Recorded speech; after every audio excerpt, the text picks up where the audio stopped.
Amerika Serikat mulai was-was dengan ketegangan yang terjadi antara Hizbullah dari Lebanon dengan Israel.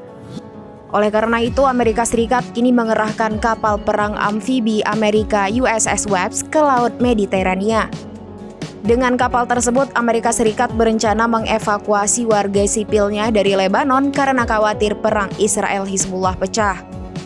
Dilansir dari Tribunnews.com, hal itu diungkapkan oleh seorang pejabat pertahanan. Menurutnya, kapal perang amfibi Amerika USS Webbs dan satu unit marinir dikerahkan ke Laut Mediterania, Timur Israel dan Lebanon pada Rabu 26 Juni 2024. Pasukan tersebut akan bergabung dengan USS Oak Hill yang telah terlebih dahulu berlabuh di perairan Timur Tengah bersama kapal ketiga.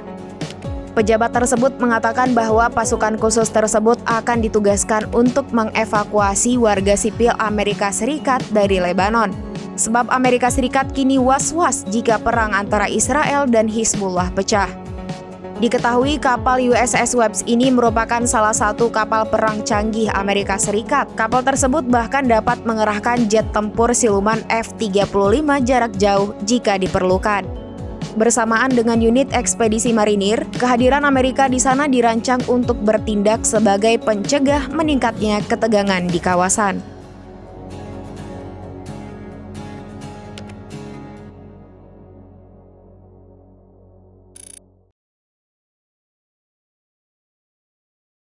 Download Tribun X sekarang, menghadirkan lokal menjadi Indonesia.